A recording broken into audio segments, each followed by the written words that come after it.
Oh, Ted, can you enable sharing for me?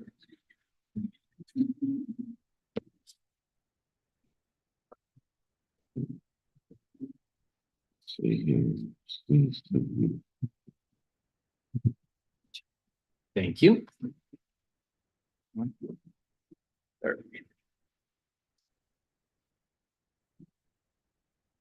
And we are now live, so you can start whenever you like. All right, it's 9 o'clock. So I'd like to call this meeting to order.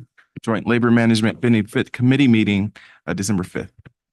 And we'll do a roll call in the same order of the agenda. So when I announce your name, can please confirm that you are in attendance. So Tyrone Spear sitting in for Gracie Liu. Here. Tony Royster. Here. Matt Crawford sitting in for Matt Rudnick. Here. Paul Gerard sitting in for Matt Sabo. Present. Hetty Santos sitting in for Holly Walcott. Here. Janita Aguilier. Here. Marlene Fonseca. Here. Chad Boggio. Here. Esteban Lizardo. Here. 9 members present. And a quorum. All right, are there any public comments? For those who are wishing to make a public comment virtually, if you can press *9 on your phone to be able to put yourself in the speaker queue. For those who are in person wanting to make a public comment, please bring your speaker card or announce yourself to the front. Seeing no one in the queue and no one in the room. All right. Item number 3, the minutes. A recommendation to approve the minutes of April 4th, May 2nd, and then the May 2nd special meeting. Second. Okay, and just to confirm, that motion is for all 3 sets, correct? Oh, okay. Okay, then we can go ahead and go through with the vote. Tyrone, your vote? Aye. Tyrone votes aye. Tony, your vote? Aye. Tony votes aye. Matt, your vote? Aye. Matt votes aye. Paul, your vote? Aye. Paul votes aye. Hetty, your vote? Aye. Hetty votes aye. Janita, your vote? Aye. Janita votes aye. Marlene, your vote? Aye. Marlene votes aye. Chad, your vote? Aye. Chad votes aye. And Esteban, your vote? Yes. Esteban votes aye. It's unanimous. The motion passes. All right, we'll move on to item 4, committee report 2439, medical plans request for proposal RFP. So I'll start off on this report if I can get the right document up here. We are bringing this item forward. It is our the item we've been talking about for quite some time to the JLMBC of actually releasing a medical plans RFP.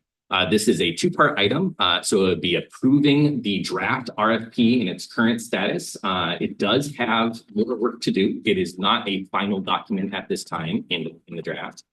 But it would be approving the draft of the RFP to move forward for us to finalize fully under the committee that we created and under the guidance of the legal counsel for release. And then the second item is to approve a pledge to identify or remove any potential conflict of interest for any of the people involved in the evaluation process that would be mandatory and recommended, but not mandatory for all the JLMBC members sitting at the table at any point during this process. The RFP itself, we've gone through a long history of getting this document to this table at this time, which we can rehash a little bit if there's a desire to go over why we got here, the reason why we got here. But the main premise that we're at this point is to look at reducing cost, to try to get to a position where our medical plans are at a lower cost and the ability to continue coverage over the period of time that we're going to contract is stabilized from a premium perspective. So we talked a lot about ways that we can do that in this ask. How can we ask the providers to give us a lower cost option without jeopardizing or sacrificing the quality of care that's being provided? This RFP is looking at every possible angle. So it is asking for providers to give us options on each plan where we might move the needle just a little bit on a copay share or a deductible. It is asking for additional types of plans that we haven't offered before, an HDHP, multiple others that I'm drawing a blank on right now, for us to be able to entertain both new plans to the menu that could help to move the needle for some members in a high cost plan, potentially moving to a lower cost plan, to add another provider for additional competition against the 2 providers that we currently carry. We're looking at every possible option really under the sun. To ask for these at this point in the stage, we can go through the RFP briefly in its development. But I did want to talk about the process itself just really quickly for the structure. So we have made this the same continuance that we've done for the past few RFPs that we've issued. We've already gotten approval from the mayor's office to exclude this from the bid program to make it easier for bidders to not have to go through that process. We've excluded the local business preference program to remove the hiccup that we've seen with nonprofit organizations, and a couple of the healthcare providers are identified as nonprofits. We've streamlined as much as possible to make this attractive for bidders to come in and try to compete for the business.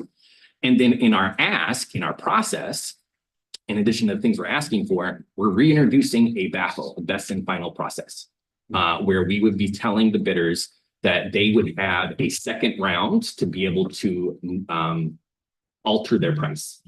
The concept here is that we might have multiple bidders coming in.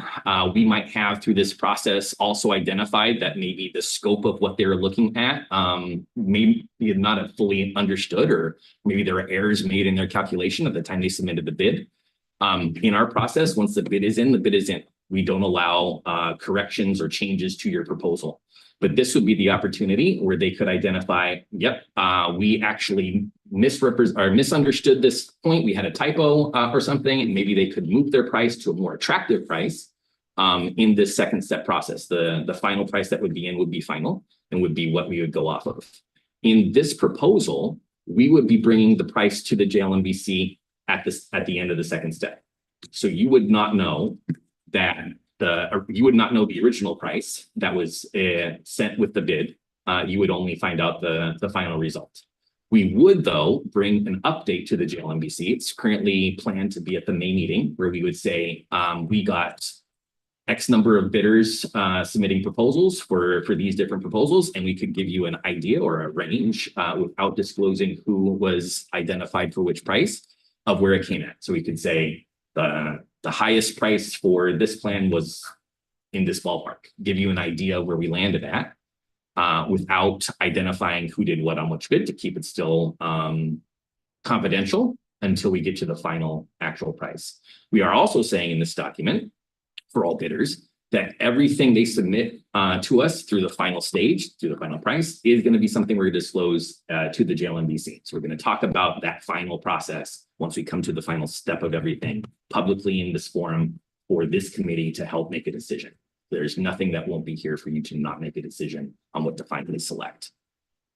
The other component that is good to point out and clarifying in this process, we are clearly telling the bidders that we're going to have a clarification window. So as I discussed before, this is complicated. What the bidders are submitting is a massive amount of data, a massive amount of information being sent back. There is room for error. There is room for issue, and we still stay strong that they can't manipulate or change what they submitted. So we have a round of questions that we asked. We are defining in this that we're going to ask that round of questions in a certain period of time, so that they know that they have those people available, that they can have their underwriting team, all of their technical staff available and ready to be able to see our questions when we come in, so that they can promptly respond to them, and we can keep with this timeline that we have, which is very tight.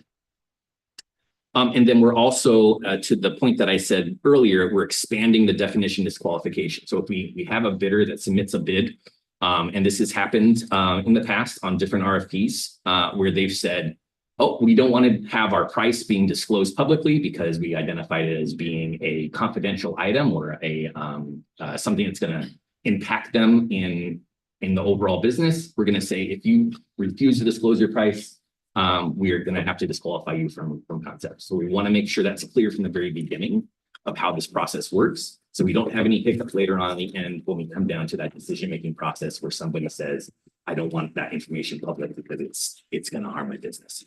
Now it's all disclosed. Those are the procedural changes that we made towards this effort. I already talked about the cost savings efforts. We are fully looking at every avenue to try to ask for every option available to make these premiums lower, to look at that differently. But we're also looking at how that concept would map out to the actual reality of members. It is apparent to us through this process that we're not going to have a situation necessarily that's going to be 100% non-disruption. Possibly there's a future where members in this selection process may no longer have access to their doctor. If we identify, or if that's identified as the most cost-effective way to move forward. So instead of saying that we're looking to completely eliminate or reduce disruption, what we're asking for is for them to identify how they can manage disruption. So when a member is identified as not being able to see the doctor that they're currently seeing, how can that be resolved? Can they expand the continuity of care concept or make it easy so that member can see that out-of-network doctor for a continued period of time? Can they find a different way to see that member? Is there a different route? Is there a way that they can expand their network or make a promise to expand their network to include that facility within a given period of time, or pay a penalty if they don't? Those are and then really an out-of-the-box solution for them to tell us how can they fix this problem with our members that are definitely wanting to seek services at the facility, but it's not in their network. So there's a large discussion and focus on that. And then also we've talked a lot about education in this process, and we are asking for improvements on education and wellness, which we've asked for time and time before. But we're going a step further, and we're actually proposing to ask the bidders if they will fund staffing of a position that would be dedicated towards actual member education on health. Currently, in our medical plans, we have a member advocate on each side. So we have a Kaiser member advocate and an Anthem member advocate. Those individuals are great at being able to explain to a member how to navigate that system. They may not necessarily be able to tell the member which plan to choose outside of an ability or anything outside of the actual network that they're assigned to. So this concept is to look at someone more at agnostic level, someone who's not tied to any specific carrier, that could help a member understand all the options that are available to them, tie them together to those options, not necessarily provide advice, but lead them through this nasty network of all these different things that are available to them and all the different rules and regulations, and try to help them better navigate and understand their options and actually access those services. So when we have open enrollment come through and we have a brand new plan introduced, if that is the outcome, the concept is this person would be able to help people really understand that and really determine whether or not that move is something they want to give a chance at. So we're asking not for them to identify a person or actually have that person be hired, but just provide the city the funding so we can hire that person ourselves, be a city employee, or in the first stages, maybe a contracted individual, but contracted to the city. Those are the big changes that we're looking at towards what we're asking for. So there's the focus on price, the discussion on disruption, and the focus on health and education. The questionnaire and the workbook are still massive. We can definitely go through those in the current structure if we'll desire to do so. But we are looking and noting to the bidders that there are going to be plan changes moving forward, which may or may not affect the way that they're looking at pricing their plans. So we're looking at potential changes to how we set our default plan. And currently, the way that the default works, and just for clarity and full transparency and conversation, default is when, for the best example, a new hire employee comes into the city, becomes eligible. We identify that they have, we give them an offer of their coverage elections. We identify they have 60 days to make an election. And if they don't make an election by day 60, we default enroll them into a plan. And it's traditionally been the plan that is most comprehensively reaching all employees, but is the lowest cost towards the city. What we're saying here is that we're going to consider changing the default to potentially be multiple plans, where it could be regional, where if the lowest cost plan in Orange County is more attractive financially for the city, but is maybe not reachable to employees as much that live in Los Angeles County, based on zip code, we could make that the default for anybody who has a zip code within that region, and then a completely different default plan for people that live in Los Angeles and other areas, in order to be tried to make things more cost effective for those members that don't take an action in their healthcare active action. We're also talking about or disclosing to them that we're looking at changing the subsidy authority, which we talked about in this committee before, of untying it to the current regulations in the ad code and MOUs and making it something that the JLMBC would determine on an annual basis. We're disclosing that we're looking at doing potential enrollment limits at the future, which is potentially capping enrollment or freezing new enrollments into the full network plan.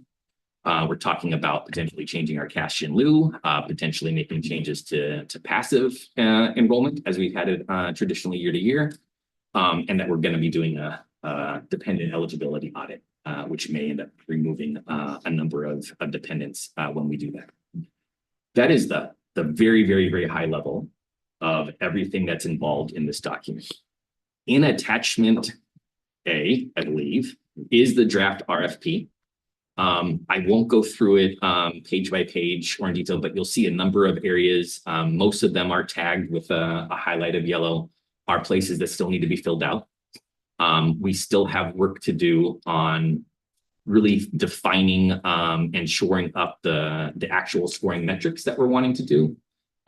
We are still planning to do the qualitative and quantitative concept, but the actual menu of that qualitative and quantitative and how it's going to apply to each section, we have not finalized yet. There's still additional language in the workbook where bidders would ask questions that still needs to be worked on. There's a number of other areas in here that still need to be worked on. So it is a very rough draft in its current concept.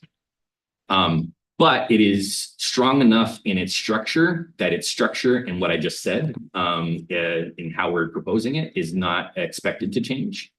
The timeline of us trying to move this forward would be to release this document as final through the RAMP system. Once the RAMP system comes back up online the first week in January. So our target is to release it days after it comes up, making sure that it works in the RAMP system. So that gives us about a month to be able to fine tune this completely and get it to the point where it is fully ready to go. And our legal counsel has signed off and agreed with all the concepts that we're adding to it in its entirety. I'm going to pause there for any questions that you might immediately have on this concept. Okay. Yes, I just had a question on the position the city position that you're asking the vendors to fund. Would that be split between like the Anthem and or whoever the two would be, or how many people do you think would be paying for that position? It would be proportional against all the plans. Kind of similar to how we do wellness dollars. So right now the wellness dollars are proportional against the providers by membership. We would try to do the same thing proportional by plan. And then this person would be available to everyone who takes advantage of the plan. So it's like 27,000 people. Correct. Mm-hmm. Yeah, that's the concept. Mm-hmm. Putting it in place is going to be a bigger hurdle to get to. And quite honestly, I'm not sure that we'll be able to do it in the time that we're trying to do it in. But that's the objective, is to ask if they're willing to be able to do the funding first. And then we'll try to work through the process of actually getting somebody employed in that process. And it definitely wouldn't be a city employee from the very beginning of the first year, at least not through an easy way through the budget process. But we could definitely do a different avenue, at least for that initial start. But we recognize we're talking about making potentially very large changes to the health plan menu that have not been considered in over a decade. So the biggest key to this entire concept, no matter what it looks like, even if it's a relatively small change to our menu or these plan options, any change would be, I thought I had a timeline up here, would be to make sure we have a clear and distinct open enrollment concept so that our members would be able to have all the information available to them and have additional resources. So it wouldn't be this in the bigger picture of things, this one individual would not be able to be the only sole source of information, the only resource of doing anything when it comes down to member education. But they would be the lead. They would be the hub, the person kind of navigating everything and trying to make sure the flow of information is happening correctly. To that point too, because we did touch on disruption. We know that employees, any disruption that might happen is going to be something that employees are going to definitely feel, definitely be very sensitive towards. So we want to make sure that this RFP is asking all the questions and is getting into the details enough that when a decision is made, and it's currently proposed to be made a selection by June, if not slightly before, that the plan is already there on how to be able to explain who is potentially disrupted and what their options are to from the very beginning, get that conversation moving and not have it wait until October 1st or something else for these employees, whoever is affected, if anybody is affected.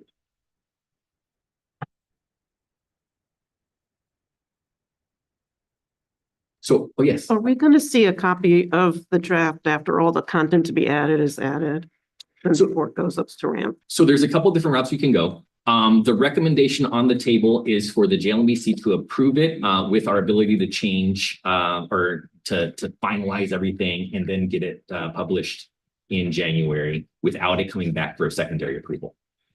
There is room for a secondary approval in this concept.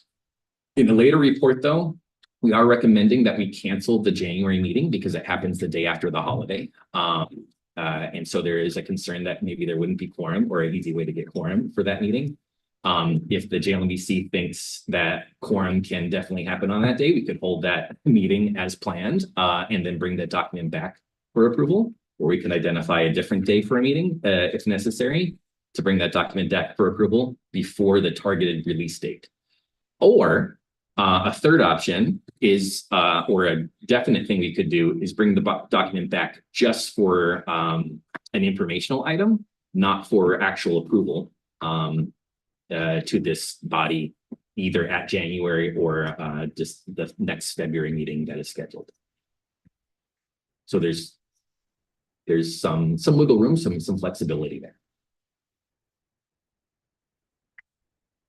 And just to also to really kind of clarify the timeline. So we would be needing to release this in January. The planned timeline, and I can show that in the RFP draft itself because it's sort of there. The planned timeline would then be to have bidders attend a mandatory proposal conference in later January. We would be going over everything in that proposal conference. So it wouldn't be something where they would be asking questions on how scope of services are necessarily, although that's not necessarily, that's off the table. The focus would be really to go through this incredibly massive workbook and for us to detail and explain what we're expecting them to do, how we're expecting them to answer questions and what kind of data and other information we're wanting back. So we're trying to clear up any possible confusion there might be on what the response is supposed to be. That would be the objective of the pre-proposal conference in its whole. Then bids would be due somewhere around late March. We would spend the remaining time, April and the beginning of May, actually doing evaluations. But in May, the JLMBC May meeting, we expect to bring that progress report to you to let you know kind of how things are going. And then the following meeting in June, which would be a very strict cutoff, would be where we would be making that final determination. In that May-June process, because this is a lot of information, it's very complicated, there may be a need for multiple special meetings from the JLMBC. That has always been kind of the case of how we go. But that would be the outline. And then after June, a selection, we would immediately adopt the program for the LA Well program in 2026. And then immediately start on any transition phase and implementation for open enrollment. So that happens time. Open enrollment in October 26th or October 25? October 25 for plan year For January 2026. Correct. What is your plan? Because it looks extremely complicated what you're trying to do. And it takes a long time to get the process, especially bidders. Is there a backup plan to extend our current service until we get through this process? Because this is something I think a little complicated. It might take longer than we anticipated. And I think the timelines are real tight. And just to make sure that we have backups, benefits for our people in case this extend longer than we anticipate? Our authority, under our current contract, is up to 5 years. We are in year 3 for 2025. So there is still room to extend if this process, is deemed, that it could not continue. We do reserve the right in the RFP to cancel at any time. So that would be the backup plan, the worst case scenario backup. I might be missing something, but how do you have open enrollment in October if you haven't executed the contract until December? It is a wonky process, but yes, that's how we do it. But no, well, there is tentative agreements that we have. So Oh. even though something's not actually signed, we're Okay. still able to move Okay. forward. There's still, in these benefits, they're heavily regulated. So it's not necessarily, something that we're going on the fly, if that's a good way to say it. So it's kind of a formality at the point of the final execution of the contract.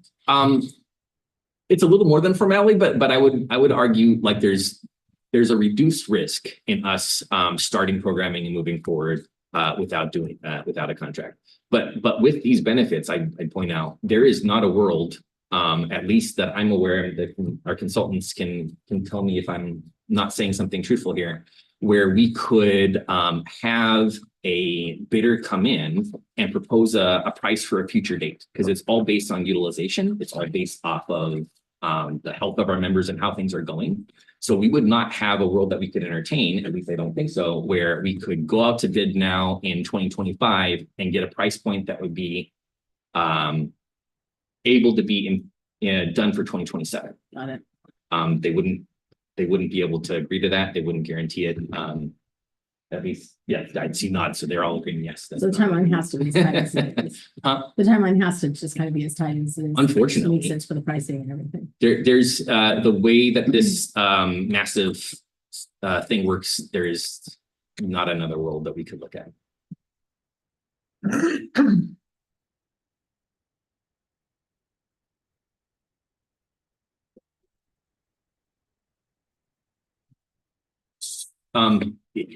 So, and just to also kind of maybe paint a picture, because it is a lot of information. This approval is just step one of multiple steps. So we will be coming back with this conversation. And we can also bring in, between the months of January and May, when we bring you the progress report, we can also bring in additional items so that we can talk about education of the things that we're asking for through this committee, and maybe get you more prepared towards that final result. So you're not seeing everything for the first time in June, excuse me. We can't disclose for the protection of the process. We can't disclose what the bidders have bid, but we could talk more about the different options that we're asking for, all the different plan types and all how those functions work, so that maybe you're better prepared and better educated at the time that we are making a selection in understanding those concepts. We have that whole 6-month window to do that. Without causing problems for your process, we be able to, since you kind of opened the door for all these alternatives or plan models, would you be able to come after the bid has been given and say, okay, well, this is what's been proposed in terms of plan models. Here's some of the plan models that have been proposed that we're open to but haven't done. Just to tell us kind of what's, without telling us who did it, but what's under consideration. I think, so if I'm understanding correctly, like we asked for, just to try to make the concept simple, we asked for 10 different plan models and maybe nobody bids on item number 8, 9, and 10. I think we could potentially say that we didn't receive any bidders interested in those models before we move forward. What do you think? In that concept, yes.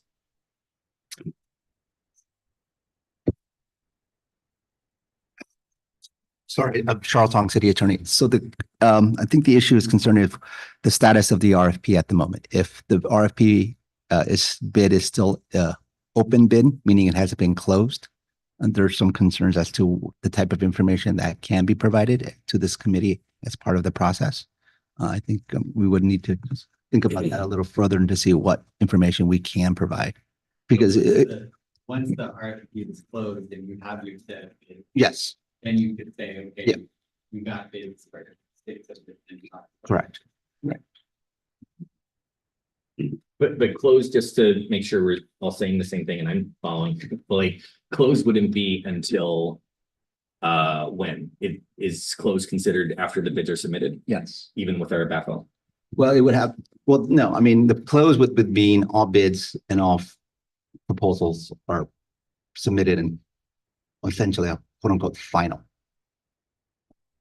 Because obviously there's further discussions or negotiation as related to the contracting, but that would be after subsequent to the selection.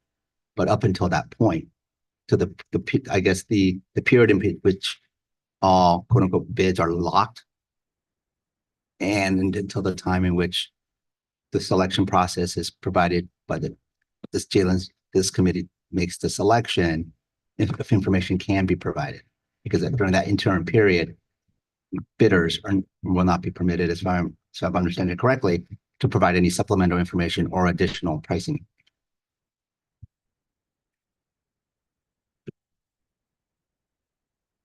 There's still definitely avenues, options for us to be able to have conversations, and probably do lots of conversations on the education piece just generically, is probably definitely needed.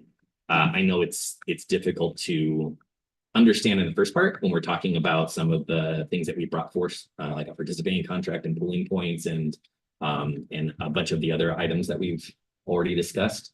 So repetition does help. So us bringing some items back on a routine basis, definitely we can do outside of it being related to the actual proposal.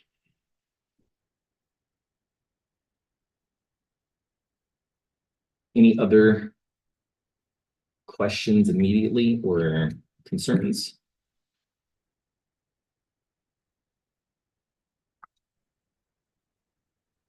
So the recommendation itself is option one. I'll say it as for this to be fully approved as a draft, but subject to final content changes and approval by our legal counsel. And then approval of the proposed pledge. We didn't actually talk about the pledge. So let me just talk about that quickly for 2 seconds. It is the last document in this 104-page item. It is the same pretty much pledge that we've had time and time again. There's really not been any change to it, except for the update on ramp and the update towards the timeline. It is identifying that whoever is involved in this process is declaring that they don't have a special interest of any kind, and no immediate member of the family also has a special interest of any kind with one of the proposed bidders.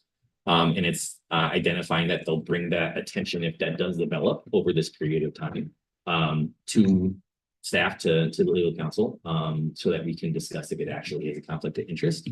That would be a relationship or some sort of investment or anything else with one of the companies that might be doing business for the city, not necessarily separately from the city in this procurement. And it would cover from the date that we release this RFP, which is in January, all the way to when a contract is signed, which to Petty's point is not going to be June. It's going to be a little bit after June. So give it a good 6, 7, 8 months, something like that. And it is required for anybody who is making the evaluation. So my staff who is actively participating in rating, the JLMBC and management representatives that were identified from the last session to be participating in the rating, as well as our consultants. It is voluntary for JLMBC members, but strongly encouraged. So it would be for you to approve this concept in this document. That is what is on the table.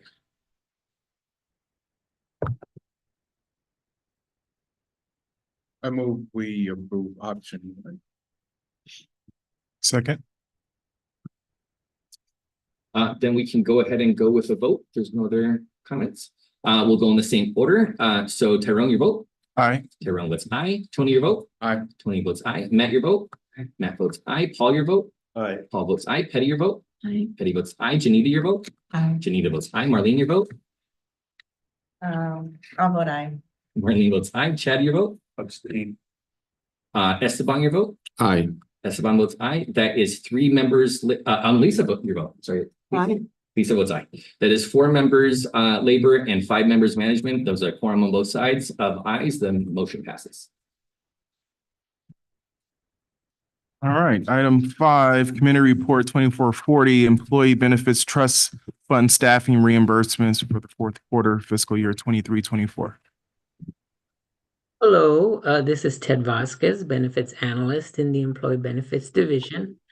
Committee Report 2440 requests that the committee approve staffing reimbursements from the Employee Benefits Trust Fund for personnel department salary costs of the 4 positions serving the LAWell program and the 2 positions serving the LiveWell program for the fourth quarter of fiscal year 2023-2024. So on attachment A of the report shows the calculation of these costs. And the LAWell program's total reimbursement amount for the fourth quarter is $149,183.33. And the LiveWell program's total reimbursement amount is $87,992.69. And that concludes this report.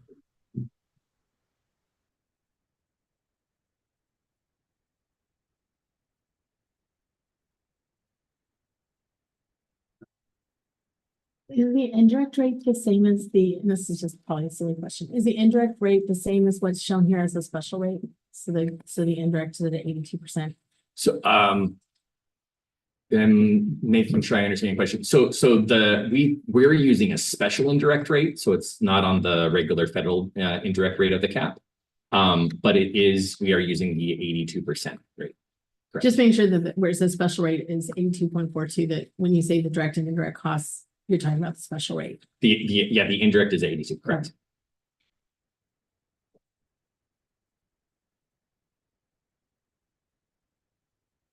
I move we accept the report as written. Okay, then we'll go ahead and go with a vote in the same order. So Tyrone, your vote? Aye. Tyrone votes aye. Tony, your vote? Aye. Tony votes aye. Matt, your vote? Matt votes aye. Paul, your vote? Aye. Paul votes aye. Petty, your vote? Aye. Petty votes aye. Janita, your vote? Aye. Janita votes aye. Marlene, your vote? Yes. Marlene votes aye. Chad, your vote? Aye. Chad votes aye. Esteban, your vote? Yes. Esteban votes aye. And Lisa, your vote? Aye. Lisa votes aye. It's unanimous. The motion passes. All right, item 6, Committee Report 2441, Election of Officers and Meeting Schedule for Plan Year 2025. Yeah, go ahead. Good morning, everyone. This is Chung Tran, Senior Benefits Analyst for the LAWell program, and I am going to be presenting this report for you. So for this report, we are recommending that the JLMBC conduct officer elections for the 2025 benefit year, as it will be a odd number year for the chairperson and first provisional chair. The elected member should be a labor member, while for the vice chairperson and for the second provisional chair, the position should be filled by a management member. Moving on over to the second page, we also have a provisional meeting schedule for the 2025 year. The schedule is subject to change, but the proposed meetings include the procurement updates for the medical plan RFP, consultant RFP, the LAWell plan change updates, regular updates for the HRP and replacement, as well as other items on the calendar. And with that said, I would like to bring this report to a close, and again, I'd like to recommend that the JLMBC conduct the officer elections for the 2025 calendar year.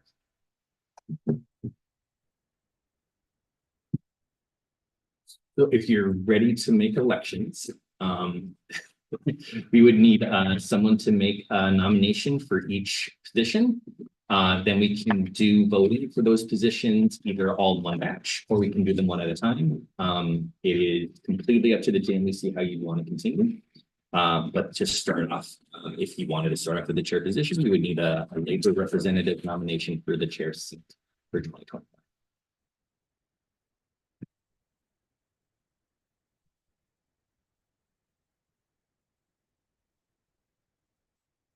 I'll nominate Janita. You need second on the nominations. Yes. Okay. I would second that. Okay. Do you want to do this one at a time, or would you like to fill all the nomination slots first and then consider? Probably gonna be easier to do it one at a time. Like. I don't know why I said that out loud. I'm sorry, you guys. Too many hats. If we can go that way, so if you want to go ahead and do a vote for Janita as chairperson, we can go ahead and run the vote. If that is the desire. So then we can go ahead and run the vote. This is in order by association, so it's alphabetical that way. We will go with Festime's vote first. Lisa, your vote? Aye. Lisa votes aye. Building and construction trade, Chad, your vote? Aye. Chad votes aye. EAA, Marlene, your vote? Aye. Marlene votes aye. Launa, Esteban, your vote? Yes. Esteban votes aye. And SEIU, Janita, your vote? Aye. Janita votes aye. And then on the pension side, CAO, Paul, your vote? Aye. Paul votes aye. City Clerk, Petty, your vote? Aye. Petty votes aye. GSD, Tony, your vote? Aye. Tony votes aye. Personnel, Tyrone, your vote? Aye. Tyrone votes aye. And Rec and Parks, Matt, your vote? Aye. Matt votes aye. It's unanimous. Janita is the chair for 2025. A management nomination for vice chair.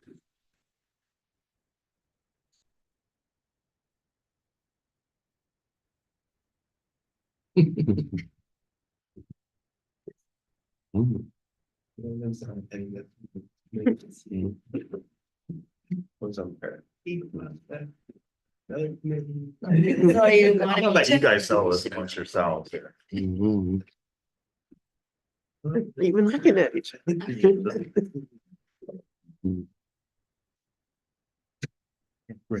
Yeah. Wow. Yeah. Oh, like, Absolutely. last time you were absent, you should have heard.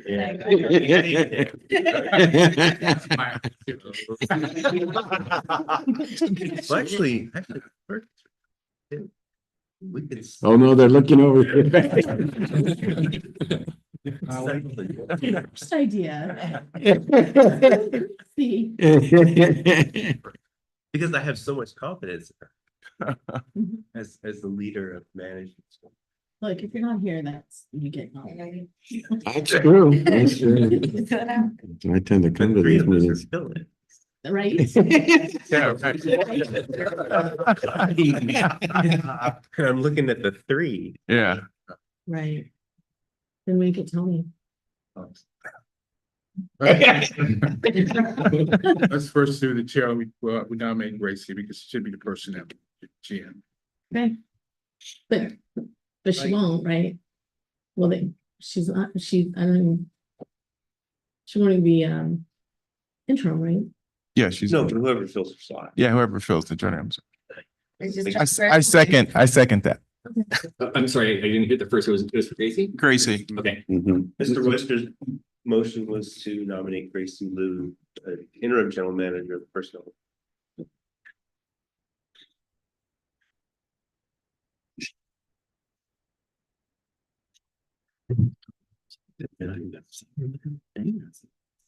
If she retired, oh my God, good for her.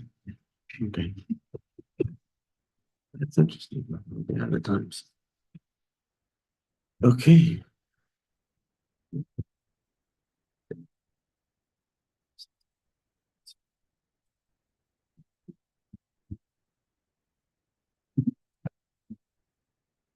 So just for clarity, should there be any vacancy in a position that's selected in 2025, then we go through the process of doing another election for that vacancy. It wouldn't just be the new incumbent that gets put in, Right.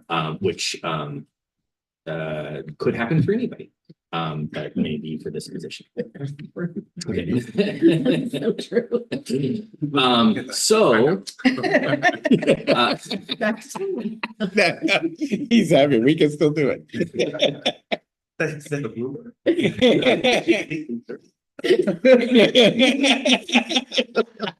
I like my guy.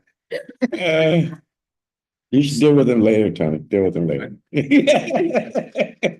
So for the position of vice chair, we'll go ahead and take a vote for Gracie Liu as vice chair. We'll go in the same order, but I'll just call out your name. Lisa, your vote? Aye. Lisa votes aye. Chad, your vote? Aye. Chad votes aye. Marlene, your vote? Aye. Marlene votes aye. Esteban, your vote? Yes. Esteban votes aye. And Jeannie, your vote? Aye. Jeannie votes aye. On the management side, Paul, your vote? Aye. Paul votes aye. Teddy, your vote? Aye. Teddy votes aye. Tony, your vote? Aye. Tony votes aye. Tyrone, your vote? Aye. Tyrone votes aye. And Matt, your vote? Aye. Matt votes aye. It's unanimous. Gracie is vice chair for 2025. I'll let her know. You weren't at the meeting. Now we need a labor nomination for first provisional chairperson. I nominate Marlene. I'll second that. I was gonna say that. Okay. Then we'll go ahead and do. If I can spell, which I can't. We will go ahead and do this vote in the same order for the first provisional Aye. chair position. Where'd you go? Aye. She's just voting. Aye. She's got ahead of you.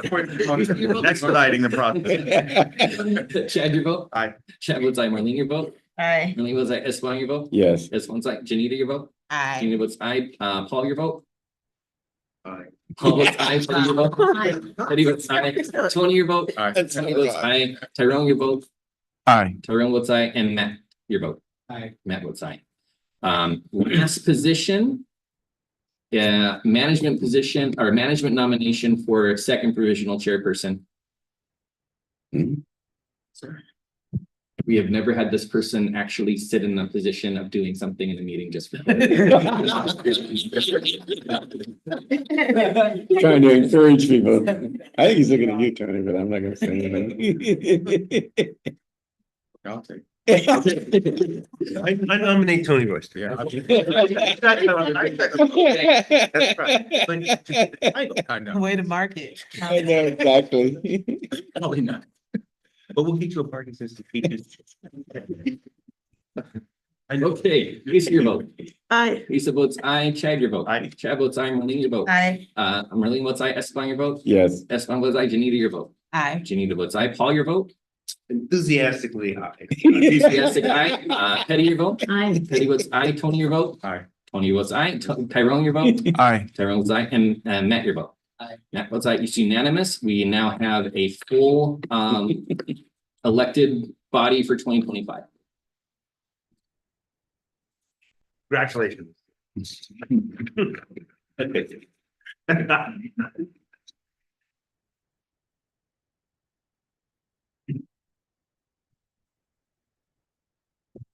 All right, item 7, benefit provider presentation. But did we need to decide what the date for January is? Did you want to discuss that? So we are recommending cancel. We can change it later on. But we are recommending canceling the January meeting because it's on January 2nd with the. For that towards the end. Okay. Wait, we could bring that as a concluding thought if you wanted to entertain having a January meeting on that date or identify a different one. I just, but the 9th is the arbitration. Arbitration. Oh, is that?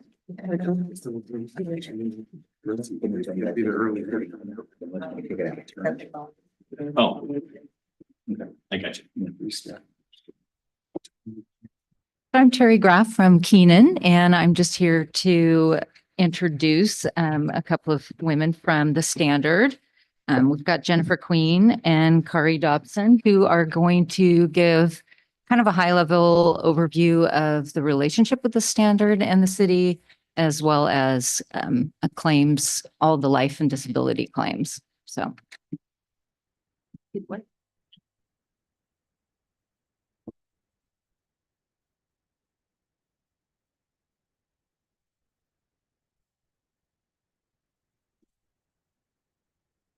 Hi, nice to see everyone again. It's been a bit.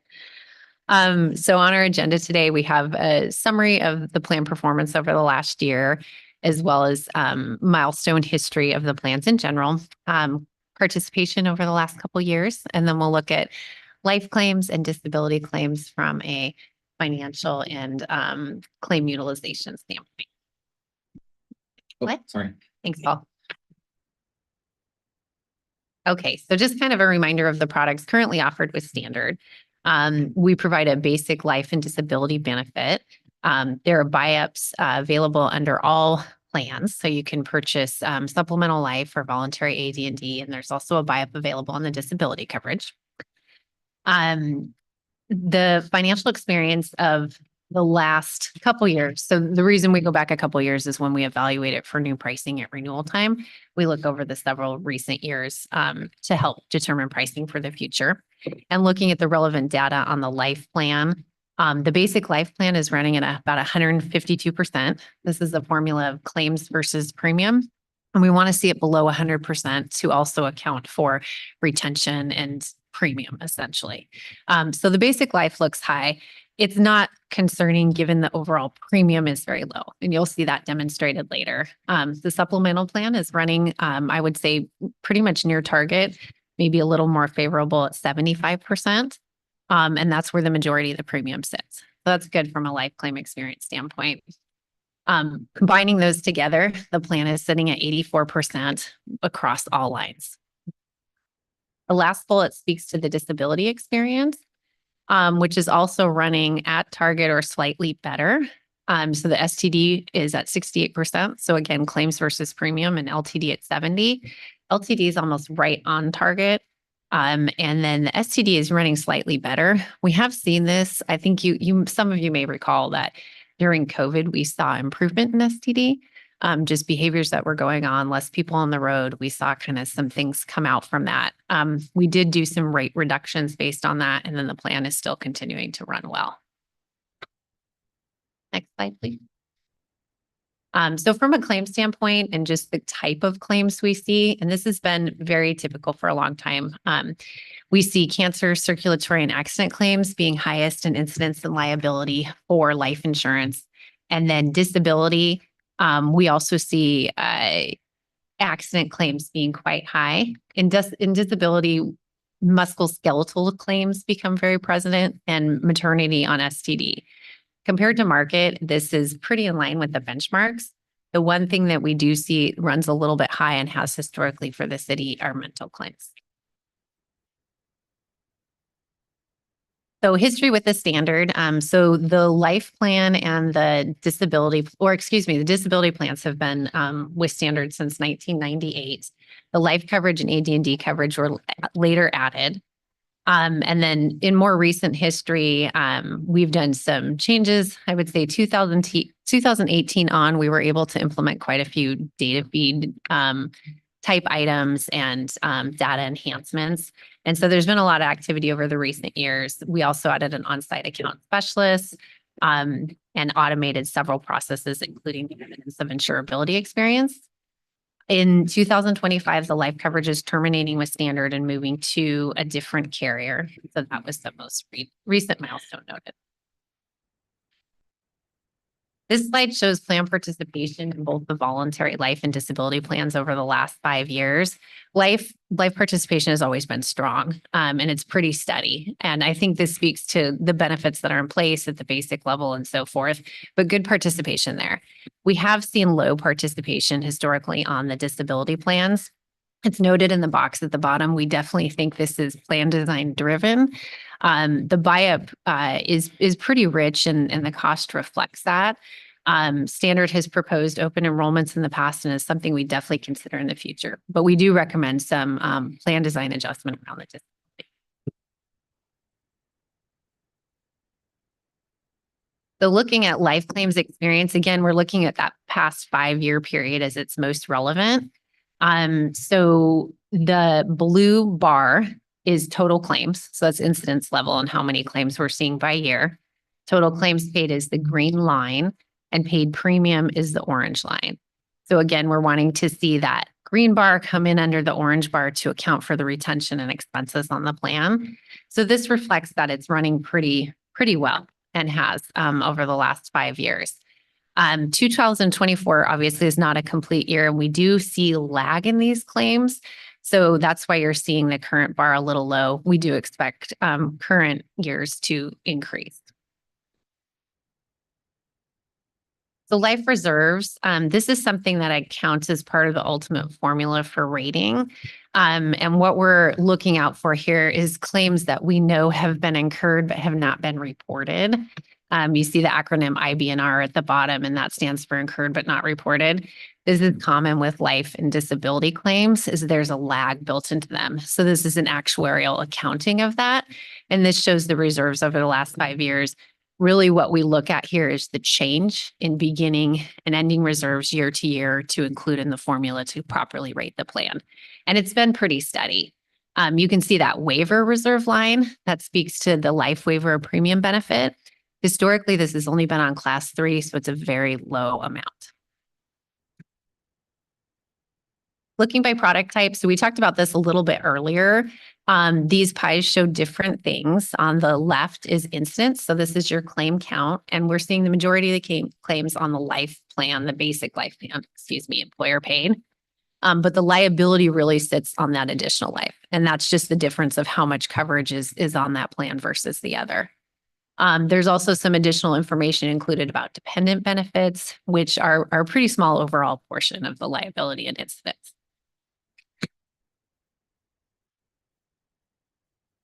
So this bar talks about diagnoses. So year over year, where we're seeing the most prevalent diagnoses for life claims. And we mentioned this earlier, circulatory claims, cancer, and accident claims.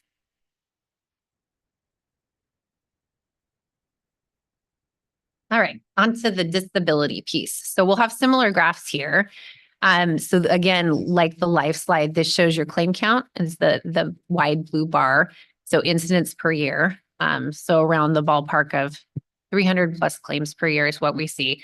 Again, 2024 is not a complete year, and that's why it reflects lower. We do expect that'll go up.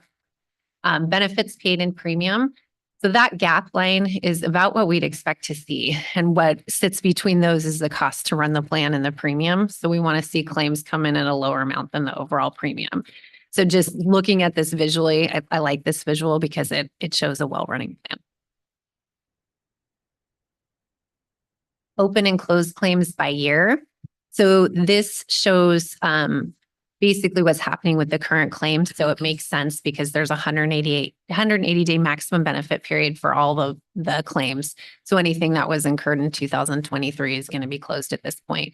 And then you're starting to see, because we're at the end of the year, that the blue bar in 2024, which is open claims, is starting to be a lot lower than the closed claims.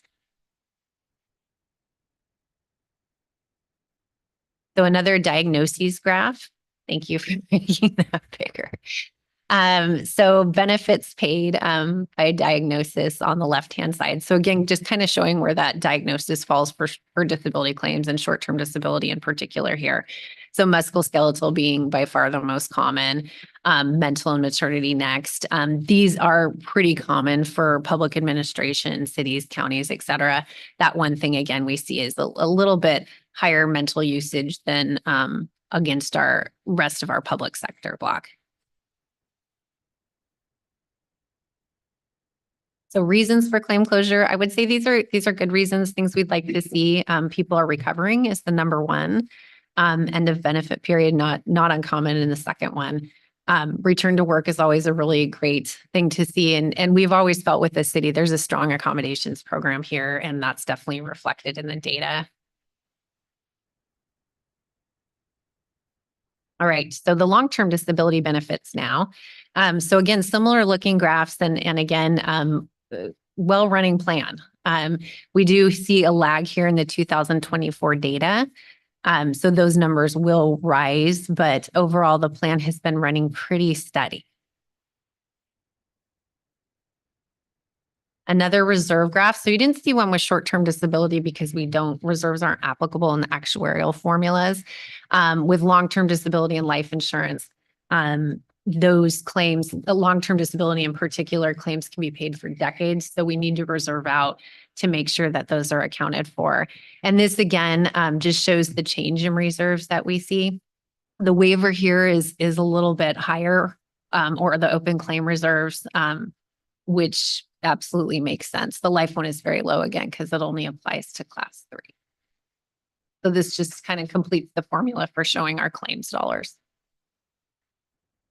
LTD claims open and closed by year. So you'll see more open claims in later years for LTD, obviously given the benefit period. It's still, there's quite a few closed, and this speaks to the plan design of that 2-year maximum benefit period currently on the base plan.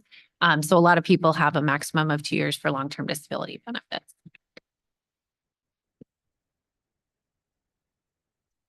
Thank you, Paul. So again, diagnoses here, seeing high musculoskeletal accidents, pretty similar over the coverages as well. Oh, and I should have pointed out earlier, the box at the bottom of this speaks to this. We're benchmarking you in a couple different places here, but mostly against standards public administration book of business, which is significant, particularly in California.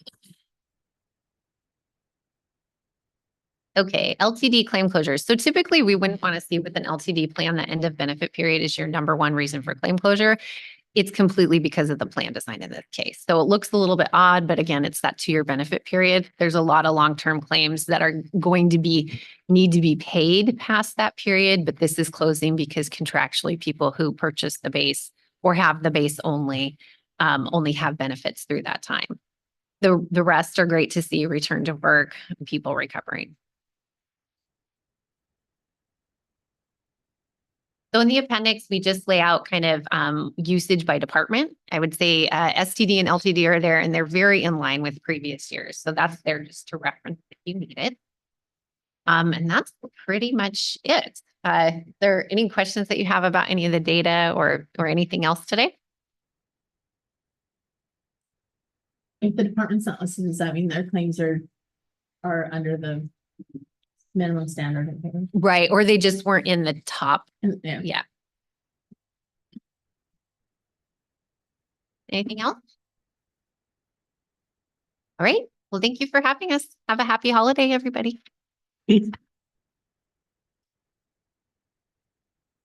Okay, we can move to item number 8, committee report 2442, utilization trends for support plus EFAP services.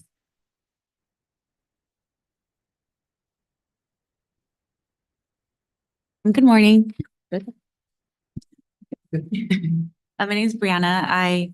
I'm with the Employee Benefits Division. I am presenting just an informational update on the Support Plus Employee and Family Assistance Program, its utilization.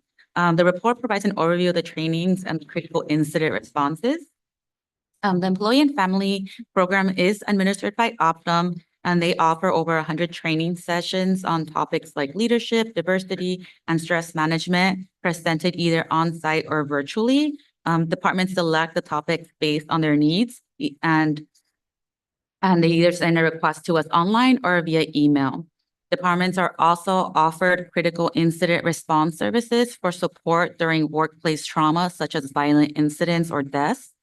These are available 24/7 by phone, and a counselor is on site within 24 to 72 hours of the event. Department supervisors are directed to contact the support line directly to request these services. Then section C is our availability and utilization. Through our agreement with Optum, the city is allocated 250 hours annually for trainings and the critical incidents. These hours are utilized across various city departments as detailed in attachment B, which outlines events requested and hours used by each department since 2022. Previously, from 2022 to 2023, the 250-hour bank was exclusively for trainings, while the critical incident hours were unlimited.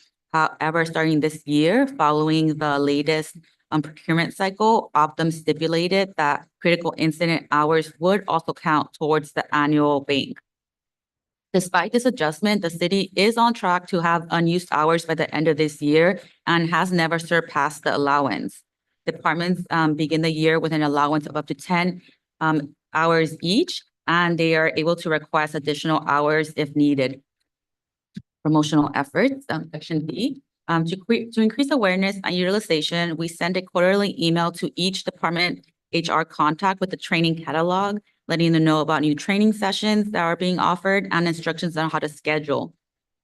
We also have a dedicated supervisory resource page on the Live Well website with information on accessing these services.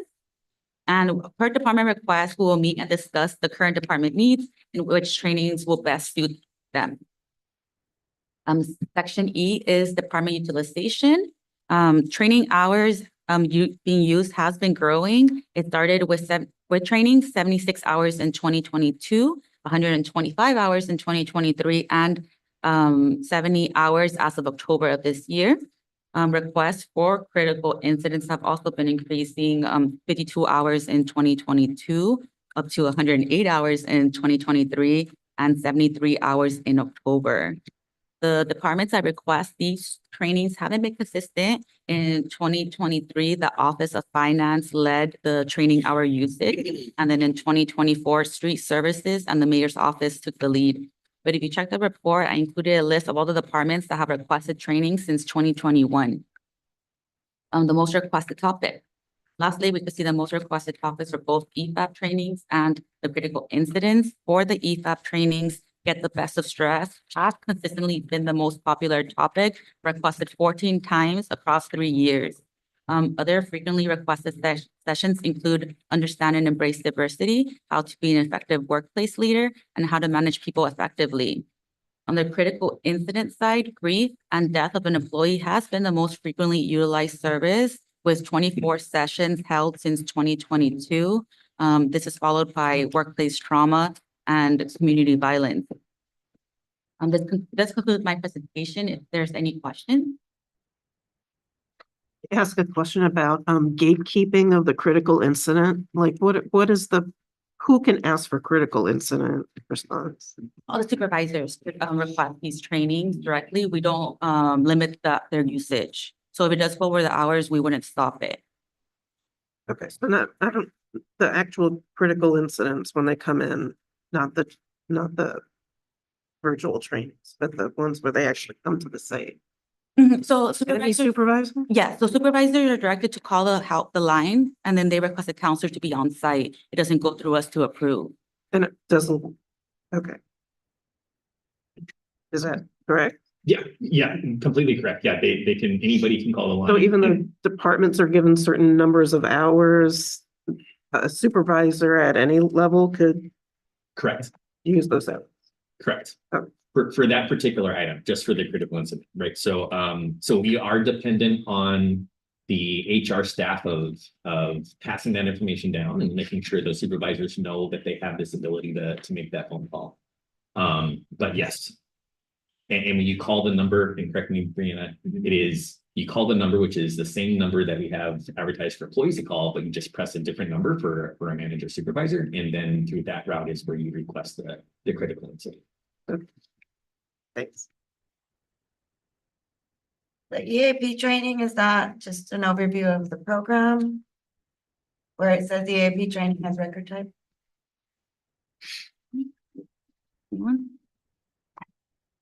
Are you seeing that on the attachment? Yes, Oh. attachment B. I'm thinking maybe, I don't know, orientation type. Oh, so I believe, isn't Oh. that in column 1, that's just identifying that it is a training and not an incident report? So it Okay. is actual like planned training session, not that there was a crisis. Oh, that could be on that they anything. responded to.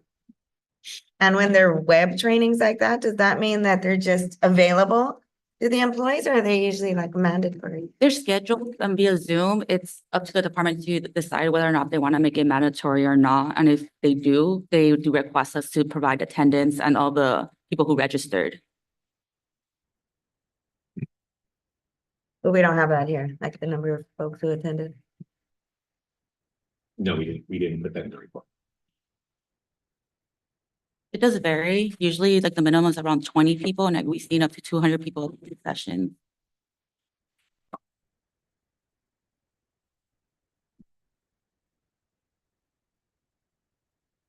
Do you not record exactly what the trainings are on, or is it just, I mean, it's just general EAP training? Are they, they're all on these, they could be any of these, right? Under the course list? Correct. We didn't, we originally, Brianna was gonna have that in there, but we decided not to because it was kind of being a little less confidential of disclosing that information in the report of what each department had actually requested, because some of the training topics do kind of go into a certain kind of topic or a certain kind of direction. Right. So we thought it would be better to not have that information in this report. But so the report itself is identifying the departments, and this just to add, this is a report back from prior JLMBC meeting that was asking when the Optum presentation happened, there was questions on which departments were utilizing which services. And so that's why this report's forward and why we chose not to disclose additional information.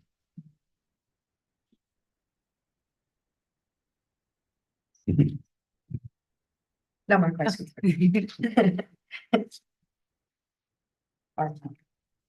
If there are no other questions or comments, we can move on to item number 9, committee report 2443, human resource and payroll update.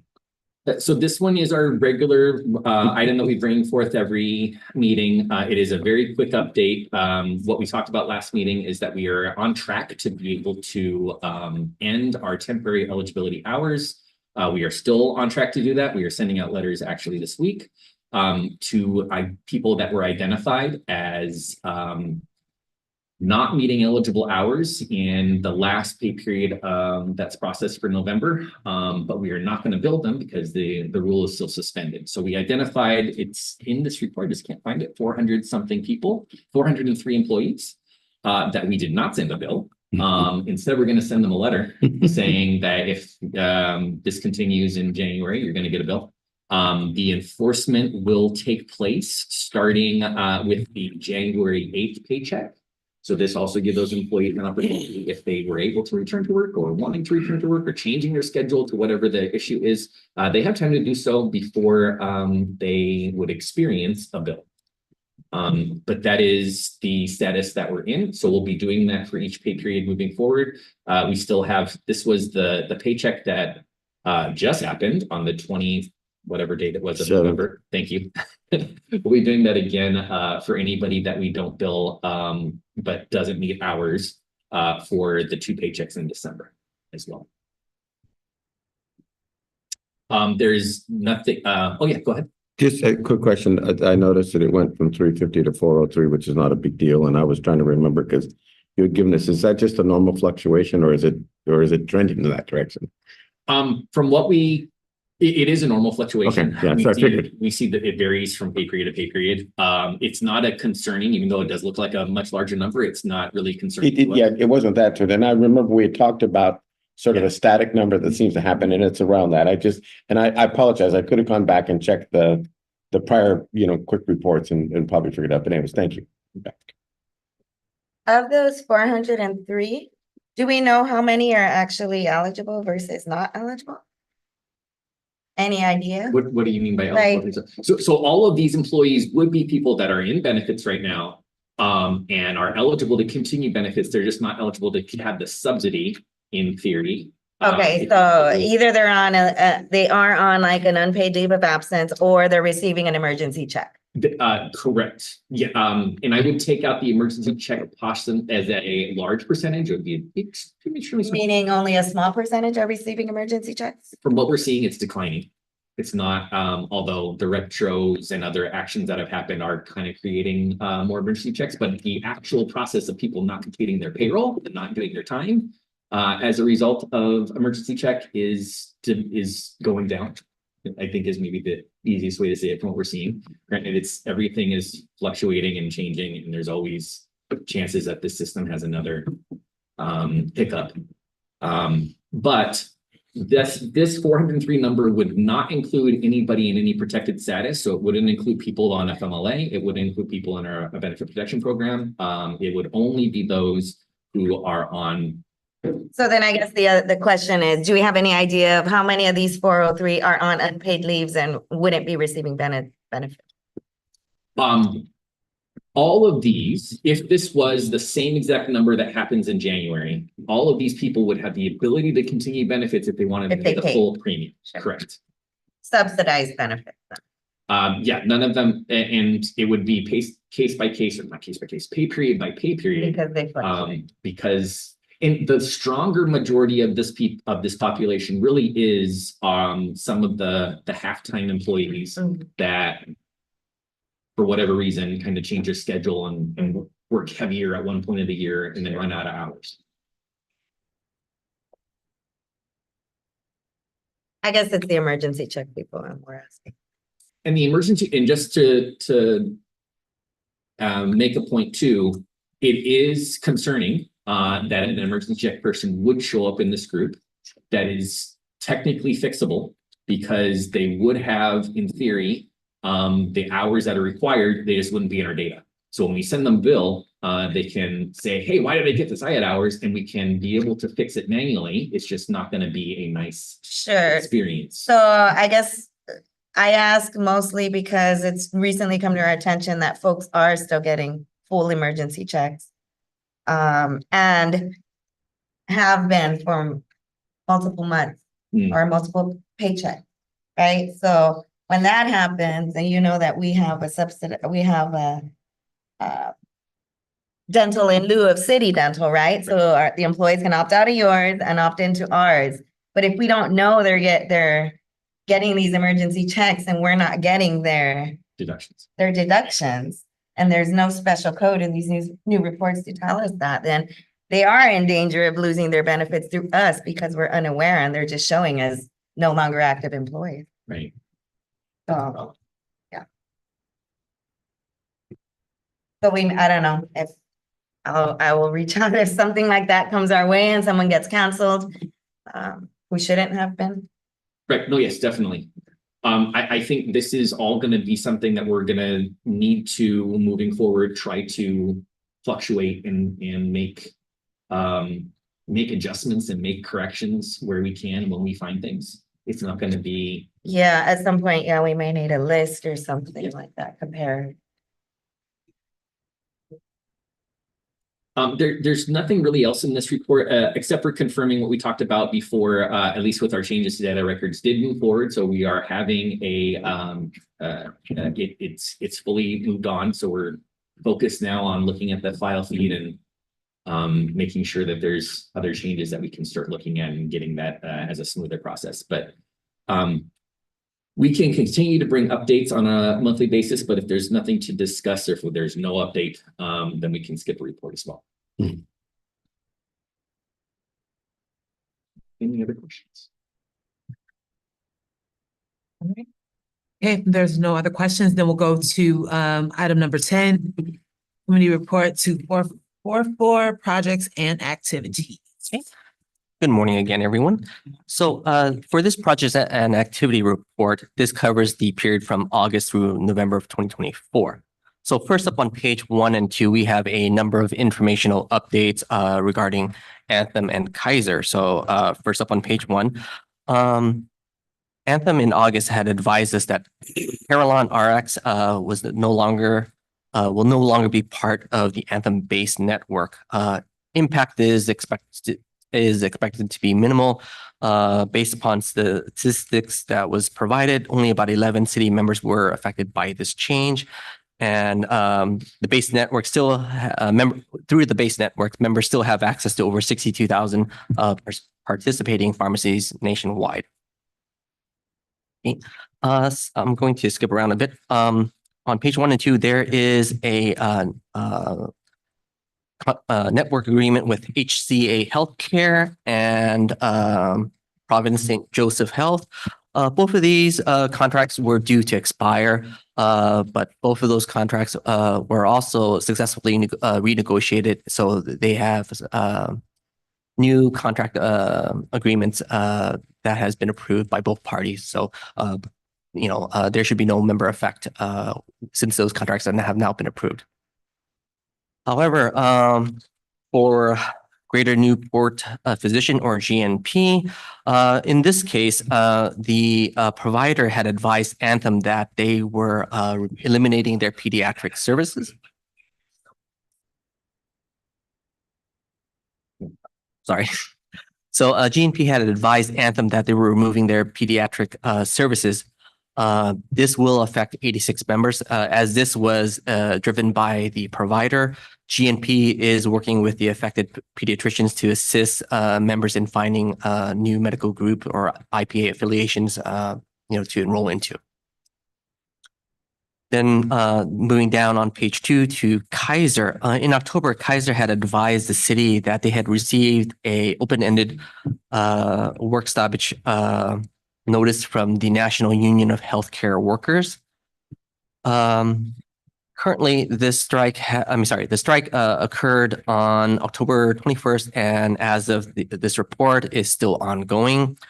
While there has been impact to some members, Kaiser had advised that most members have been able to continue working with a provider that is not participating in the strike, and that the providers are currently providing the mental health and addiction care services through both Kaiser professional staff and through external contracted providers.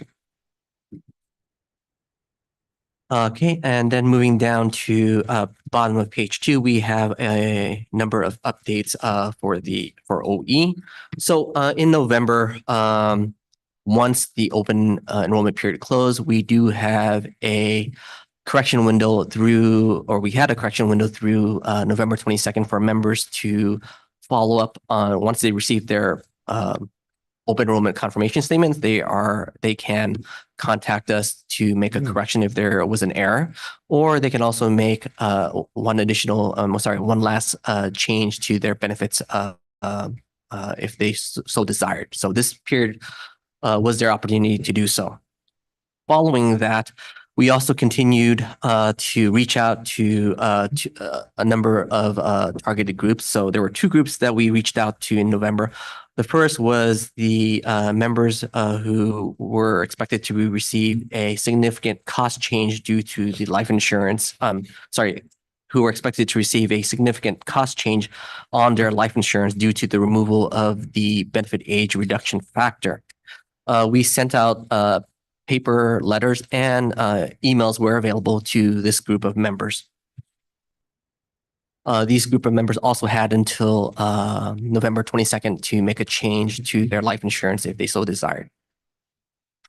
And lastly, we also sent out about 600 targeted communication letters to members who made an open enrollment change where supporting documents is required. The supporting documents such as birth certificate, marriage certificates are due by December 6th. If they fail to do so, unfortunately, we will have to back out any elections that's related to that document. So if they added a dependent but failed to submit either a marriage certificate or a birth certificate, we will have to remove those dependents from the enrolled coverage for 2025. Through the remainder of December, we are continuing with a few remaining communication as well as administration and implementation tasks for December. So this would include, auditing the election data that's going to be passed from our benefit systems to Workday. So that is in progress. And then moving down to the bottom of page 3, we have a few staffing updates for you. We are happy to announce that over the past couple months, we did receive approval to fill some of our vacant and in lieu positions. We were able to conduct interviews for the benefits analyst positions, and both our Robianne and Karina accepted the in-place promotion to benefit analyst. We also held interviews for the benefit specialist as well as the HIPAA compliance officer position. The benefit specialist interviews has been completed. We are in the process of working with personnel services to make a selection. And as for the HIPAA compliance officer position, interviews are still ongoing for that position. We will have an update for you on the next JLMBC meeting. And lastly, attach is a tentative list of agenda items for the 2025 calendar year. If there are any agenda items you would like added to this calendar, we can certainly, we're more than happy to add them for you.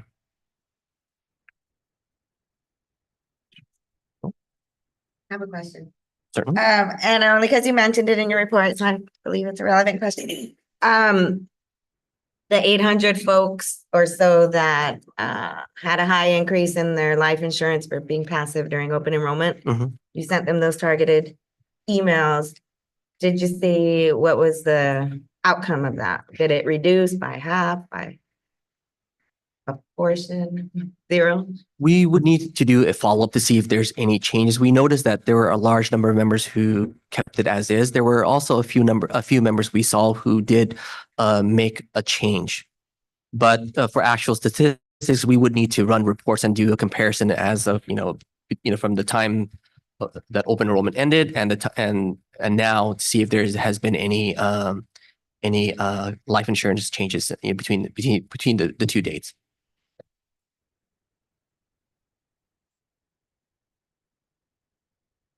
Questions from anyone else?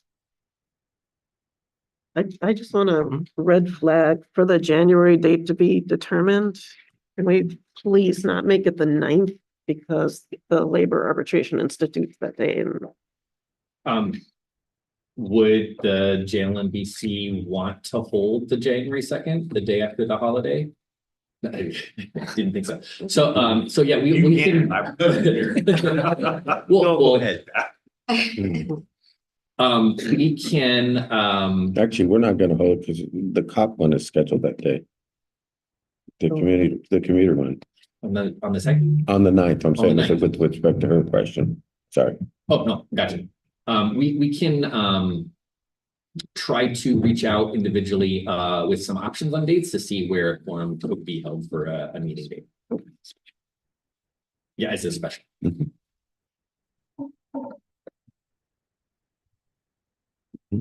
Thank you. Items from anyone else? No? Okay, that brings this report to an end then. Thank you all.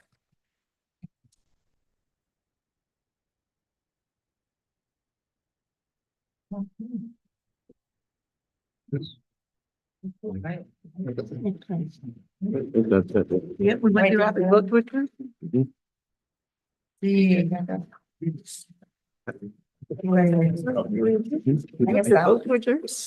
that's what. We got the salute. So we did the request for, We haven't done the request for agenda okay, we items. need to, He did sort of mention it in his report. unofficial, in an unofficial capacity. There you go. Made. Yeah. So let's go ahead and make an official request for any of you, future agenda items. And it's the same, no surprises there. Well, no, I did want to ask Marlene, do you want to just make, because I'm interested in the same information you did, so I don't know if we want to ask them to look at that. The questions you'd asked about whether or not people. So we know what to, kind of what number we as labor and managing might be dealing with. With respect to that life insurance, whether or not people change. Yeah. We hope it's can not a lot of work, yeah. reports and Yeah, okay. compare the numbers to see if there's been any change. Do you want it by MOU? No, I mean, I just think it would be good to, the way you asked the question, it made sense to me, and it looks as if it does not appear to be a lot of work, so we don't want to, tax staff, Yeah. but it's certainly information come back to us. So, has been made official. Now. So, next meeting, we agreed that the second would be a ghosty. Yeah. So we'll try and are we gonna have a meeting then in January? Yes, Or- we just have to figure out a date. Figure it out. Okay, so with that being said, our next regularly scheduled meeting will be February 6th. January will be working out, so we'll conclude at 10:29.